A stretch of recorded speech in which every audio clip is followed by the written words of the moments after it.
네. 아유, 그 말씀 많이 들으실 것 같아요. 사자상이었는데 제 얼굴이 사자처럼 생겼다고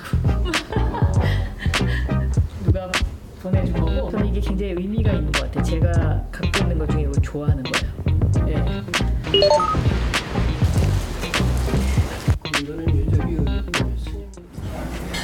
지금 서울 시민들의 삶이 너무 고단하고 또 지쳐 있고, 그래서 누군가가 좀 보살펴 주길 바라고 또 누군가로부터 위로받고 싶어하는 그런 분위기가 참 많이 있어요. 그래서 시장이라는 자리가 저는 엄마와 같은 마음을 가져야 된다. 그래서 제가 엄마 서울이라는 이야기를 하는 경우도 있어요.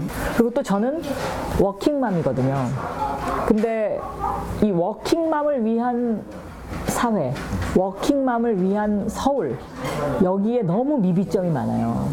그러니까 제가 만약에 서울시장이 된다 그러면 정말 한 가지, 워킹맘이 편안한 서울, 그것을 만들 자신이 있습니다. 근데 박 시장님이 너무 올망졸망한 스타일로 일을 하셨기 때문에 지금 서울 시민들은 크게 못한 것은 없다.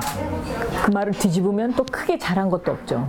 그러니까 예를 들어서 지난 6년간 무슨 일을 하셨냐 이렇게 생각해보면 딱 이거다라고 얘기하실 것이 없고, 또 특히 이제 그 중간에 대권 도전을 한번 시도하셨다가 또 포기하셨잖아요.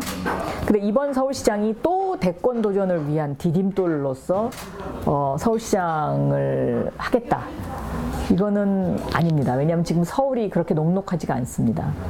그래서 이제는 도시를 연구하고 도시에 대해서 큰 그림을 그리고 이 청사진을 가지고 시민과 토론해서 시민들의 공감을 얻어서 앞으로 서울의 20년, 30년 후에 청사진을 그릴 그런 어떤 굵직굵직한 강단 있는 추진력을 가진 서울시장이 필요하다라고 저는 생각하고 있습니다. 그래서 사실 그 당시에 경선 룰이라는 게 박 시장님이 원하시는 대로 다 해줬거든요. 해드린 거죠. 그래서 박 시장님을 띄워주는 어떤 역할을 제가 했다고 저는 생각합니다. 그래서 박 시장님이 참 운이 좋게 이제 그렇게 시장이 되셨는데, 이번은 이제 상황이 다르다고 생각하고, 과연 서울시장을 3선 3번을 하고 10년을 하고 또 대권을 5년을 한다. 저는 이거는 좀 너무 욕심이 과하지 않나. 미세먼지의 가장 큰 적은 물이에요. 물. 그러니까 물 관리 대책을 바꿔야 돼요. 그러니까 물 관리 대책을 어떻게 바꿔야 되느냐? 첫째, 스프링클러 시설을 해야 되고요.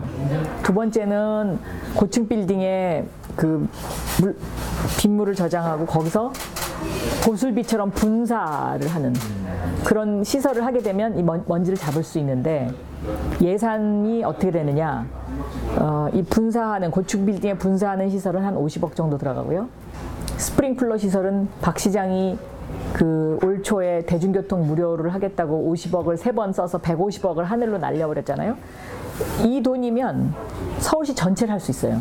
저를 왜 원조 친문이라 그러냐면, 그 2012년 대선 때 제가 단일화 협상 팀장부터 시작해서 뭐 선거 끝나는 날까지 거의 뭐 그 당시에는 그 후보를 거의 수행을 하다시피 했었죠. 후보님이 또 어려우셨을 때가 당대표를 맡으셨다가 그만두셨을 때거든요. 그때도 이제 후보님이 저를 이제 보자고 하셔가지고 그런 어떤 비상대책위원회 구성과 관련된 그런 부분에 의견도 나누고. 가족에게는 늘 너무 미안하죠.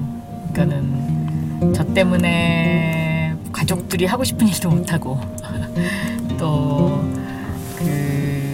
이렇게 마음 편하게 그 뭐라 그럴까, 뭔가 이렇게 막 어떤 때는 왜 사람이 일탈하고 싶을 때도 있을 것 같아요. 우리 가족들도. 그런데 저 때문에 이제 그런 일도 못하고, 그래서 제일 미안한 게 늘 가족이죠.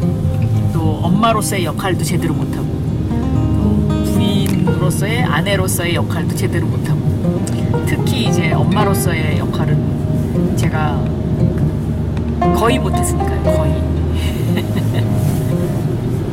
요새 뭐 미세먼지가 아주 심하고, 서울이 제일 문제가 환경 문제잖아요.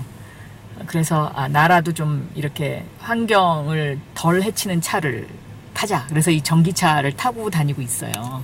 제가 BBK 때문에 많이 울었죠.